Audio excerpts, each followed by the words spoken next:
इसके तमाम तलबा तलबात को मेरा सलाम आदाब। दोस्तों, मैं तौफीक अंसारी आज मैं आपकी खिदमत में अपने चैनल तौफीक स्टडी जोन में स्वागत करता हूं। आज मैं आपके सामने West Bengal higher secondary education HS final examination जो आप मार्च 2022 में जो आपका फाइनल एग्ज़ाम होने वाला है उसकी तैयारी मैं अपने इस चैनल के ज़रिए करा रहा हूं। तो आप अगर वाकई अपने उर्दू सब्जेक्ट में अच्छा नंबर 70 क्रॉस करना चाहते हैं, 70 एबव लाना चाहते हैं या 80 एबव लाना चाहते हैं तो आप मेरे चैनल से जुड़े रहें और पाबंदी के साथ मेरे चैनल को देखें। तो आइए बिना देर किए शुरुआत करते हैं। Let's start now.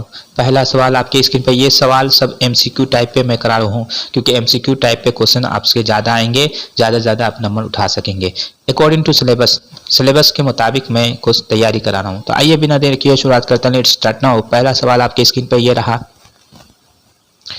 नज्म दिल अफरोज किस शायर का दीवान है? तो चार ऑप्शन आपकी स्क्रीन पर हैं, 5 सेकंड का वक्त दिया जाए, आप जवाब देने की कोशिश कीजिए।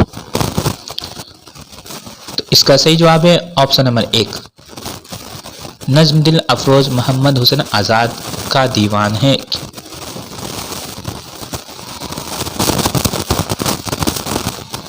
क्वेश्चन नंबर 2 है, मोहम्मद हुसैन आज़ाद कब और कहां पैदा हुए? तो जवाब है मोहम्मद हुसैन आज़ाद 10 जून 1830 ईस्वी को दिल्ली में पैदा हुए। मोहम्मद हुसैन आज़ाद कब और कहां पैदा हुए? तो मोहम्मद हुसैन आज़ाद 10 जून 1830 ईस्वी को दिल्ली में पैदा हुए। ये एक तज़किरा नगार भी थे, उसके अलावा शायर भी थे। इन्होंने जदीद नज़्म की बुनियाद डाली थी।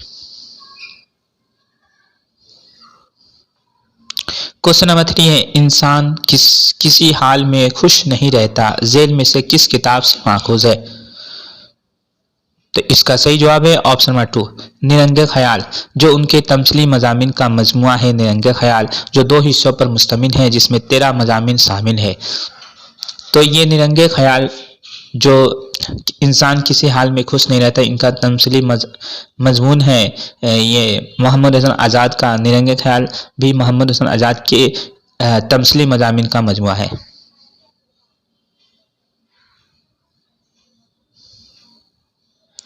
क्वेश्चन नंबर 4 है, मोहम्मद हुसैन आज़ाद का ताल्लुक किस अंजुमन से था? तो जवाब है मोहम्मद हुसैन आज़ाद का ताल्लुक अंजुमन पंजाब लाहौर से था। अंजुमन पंजाब लाहौर जिसके जरिया उर्दू में जदीद नज़्म की बुनियाद पड़ी थी। अंजुमन पंजाब लाहौर में ही मोहम्मद हुसैन आज़ाद इस अंजुमन के रूह रवा थे और कर्नल हॉलराइट जो एक अंग्रेज अफसर थे जिनके ज़रिया इन्होंने ही इनकी सिफारिश पे जदीद नज़्म की बुनियाद पड़ी थी। इन्होंने अहम रोल अदा किया था जदीद नज़्म की बुनियाद में। कर्नल हॉलराइट एक अंग्रेज अफसर। क्वेश्चन नंबर 5 है, इकबाल की विलादत कब और कहाँ हुई? इकबाल जिनको शायर मशरिक कहा जाता है, तो इकबाल की विलादत 9 नवंबर 1877 ईस्वी को सियालकोट पंजाब में हुई। इकबाल की विलादत 9 नवंबर 1877 ईस्वी को सियालकोट पंजाब में हुई, याद रखना है।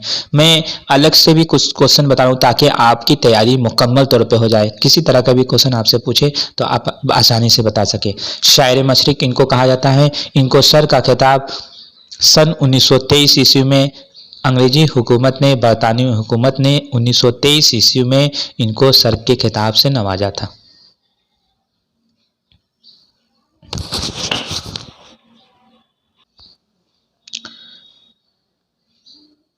क्वेश्चन नंबर 6 है, जेल में से कौन सा शेरी मजमुआ इकबाल का नहीं है?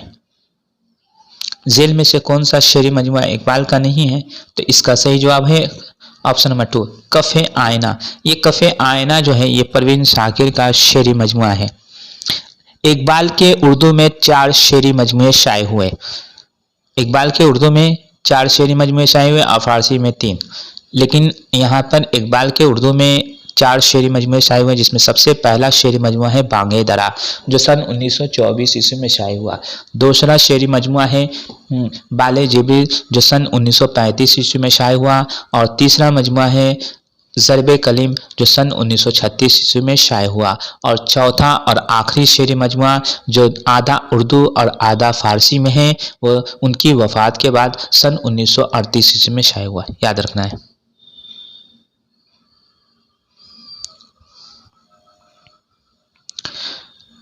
क्वेश्चन नंबर 7 है, अख्तर ईमान की आप बीती किस नाम से शाये हुआ।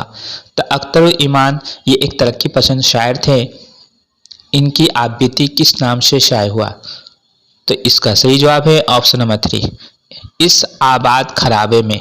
इस आबाद खराबे में ये अख्तर ईमान की आप बीती हैं, उनकी खुद नविश्त सवाने हयात है। यादों की बारात ये जोश मली आबादी की सवाने हयात है।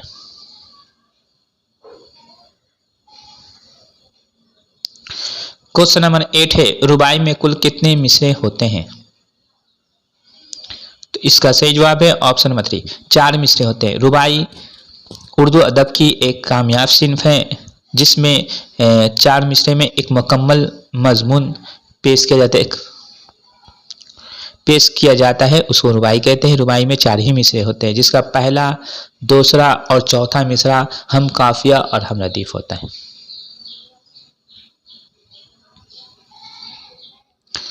क्वेश्चन नंबर 9 है, रुबाई किस जबान का लफ्ज है। किस जुबान का लफ्ज है। तो रुबाई अरबी जुबान का लफ्ज है। रुबाई अरबी जुबान का लफ्ज है, जो लफ्ज रुबा से निकला है, जिसके मानी होता है 4 4। क्वेश्चन नंबर 10 है, हाल ही की पैदाइश कब और कहाँ हुई। तो हाल ही की पैदाइश 1837 ईस्वी को पानीपत में हुई। हाल ही की पैदाइश कब और कहाँ हुई। तो हाल ही की पैदाइश 1837 ईस्वी को पानीपत में हुई। हाल ही दो जदीद तनकीद के बानी इनको कहा जाता है, ये जदीद तनकीद निगार कहा जाता है। इन्होंने जदीद तनकीद की बुनियाद डाली थी। इनकी किताब है मुकदमे शेर व शायरी, जो सन 1893 ईस्वी में शाये हुई थी। क्वेश्चन नंबर 11 है, उर्दू के किस शायर को खाकानी हिंद का खिताब अता हुआ। इसका सही जवाब है ऑप्शन नंबर 3, ज़ौक़ दहलवी को खाकानी हिंद का खिताब अता हुआ था। खिताब कहते हैं जो नाम हुकूमत की तरफ से या किसी बादशाह या उमरा की तरफ से जो नाम अता होता है, उसको कहते हैं खिताब। ये इसमें मार्फा की एक किस्म है खिताब। तो ज़ौक़ दहलवी जो मुग़ल सल्तनत के आखिरी बादशाह बहादुर शाह जफ़र के दरबारी शायर थे, उनको ये खिताब अकबर ससानी, उनके वालिद मोहतरम बहादुर शाह जफ़र के जो वालिद मोहतरम थे, जिनका नाम था अकबर ससानी, उन्होंने ये खिताब नवाजा था। खाकानी हिंद के खिताब से नवाजा था ज़ौक़ दहलवी को।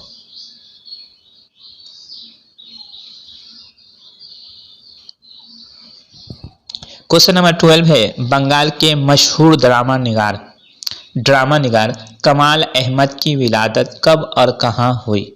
तो जवाब है आपकी पैदाइश 12 सितंबर 1947 ईस्वी को कलकत्ता में हुई। मशहूर ड्रामा निगार कमाल अहमद की विलादत कब और कहाँ हुई। तो आपकी पैदाइश 12 सितंबर 1947 ईस्वी को कलकत्ता में हुई। विलादत के मतलब ही होता है पैदाइश, याद रखना है। विलादत के मतलब ही होता है पैदाइश, इसमें घबराने की जरूरत नहीं है। विलादत या पैदाइश पूछे तो यही लिखना है। और 15 अगस्त 1947 को हमारा मुल्क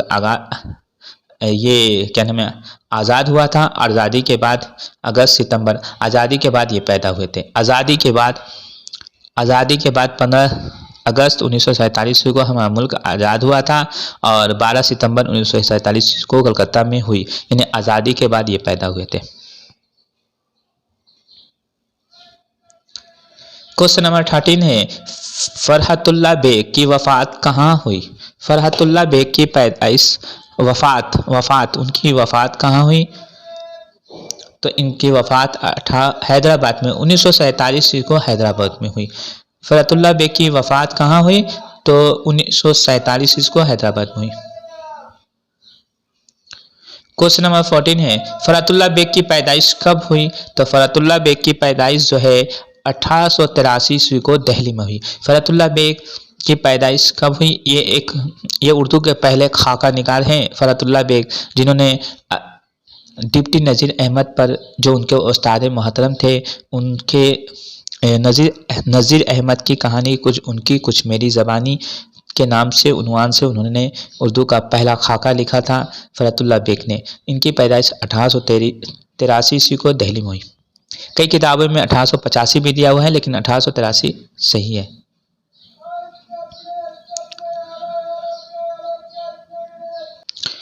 क्वेश्चन नंबर 15 है, फ़रातुल्लाह बेग किससे मुतासिर थे? तो फ़रातुल्लाह बेग अपने उस्ताद मोहतरम डिप्टी नज़ीर अहमद से मुतासिर थे।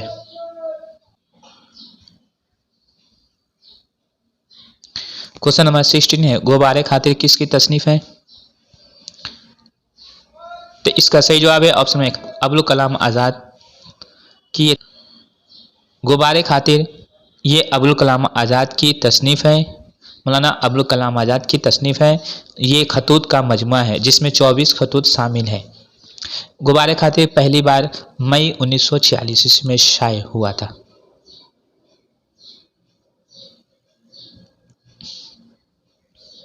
क्वेश्चन नंबर 17 है, मौलाना अबुल कलाम आज़ाद ने शेरवानी साहब को कहाँ से खत लिखा था? तो इसका सही जवाब है ऑप्शन नंबर 4, किला अहमद नगर से लिखा था। मौलाना अबुल कलाम आज़ाद ने जो खतूत का मजमुआ है गुब्बारे खातिर, उन्होंने किला अहमद नगर में जेल में रहते हुए उन्होंने ये खत लिखा था। मई 1946 ईस्वी में ये किताबी शक्ल में पहली बार शाये हुई थी।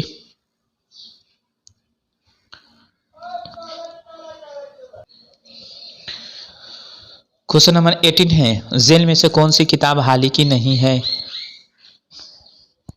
तो इसका सही जवाब है ऑप्शन नंबर 4, अल फारूक। ये अल्लामा शिबली नुमानी की ये किताब है, शवानी किताब है, जो उन्होंने ये किताब लिखी थी। मुकदमे शेर व शायरी ये हाल ही की पहली तनकीद की किताब है, 1893 में ईस्वी में शाये हुई थी। यादगारी गालिब जो मिर्ज़ा गालिब की सवाने हयात है, हयात जावेद ये सर अहमद खान की सवाने हयात है जो हाल ही ने लिखी है। क्वेश्चन नंबर 19 है, डिप्टी नज़ीर अहमद का कौन सा नावल सर सैयद का खाका है? तो डिप्टी नज़ीर अहमद ने कुल 7 नावल लिखे थे, जिनमें उनका पहला नावल मिरातुल उरूस है जो 1869 ईस्वी में लिखा गया था। तो डिप्टी नज़ीर अहमद का कौन सा नावल सर सैयद का खाका है? तो इसका सही जवाब है ऑप्शन नंबर 3, इब्नुल वक्त। इब्नुल वक्त जो सर सैयद को कहा गया है, ये डिप्टी नज़ीर अहमद का नावल है। क्वेश्चन नंबर 20 है, ज़फ़र अफ़गानवी के अफ़सानी मजमूए का नाम बताइए। ज़फ़र अफ़गानवी एक मशहूर अफ़साना, बंगाल के एक मशहूर अफ़साना निगार थे, उनके अफ़सानी मजमूए का नाम बताइए। तो इसका सही जवाब है ऑप्शन 1, बीच का वरक। बीच का वरक ये ज़फ़र अफ़गानी के अफ़सानी मजमूए का नाम है। अपने दुख मुझे दे दो ये राजेंद्र सिंह बेदी का अफ़सानी मजमूआ है। रोशनी की रफ्तार ये कुर्रतुल ऐन हैदर का अफ़सानी मजमूआ है। सोज़े वतन ये मुंशी प्रेमचंद का अफ़सानी मजमूआ है। तो बच्चों, मेरी वीडियो आपको कैसी लगी? और अच्छी लगी तो चैनल को सब्सक्राइब कीजिए, लाइक कीजिए और वीडियो को ज़्यादा से ज़्यादा अपने दोस्तों में शेयर कीजिए। आज के लिए इजाज़त दीजिए।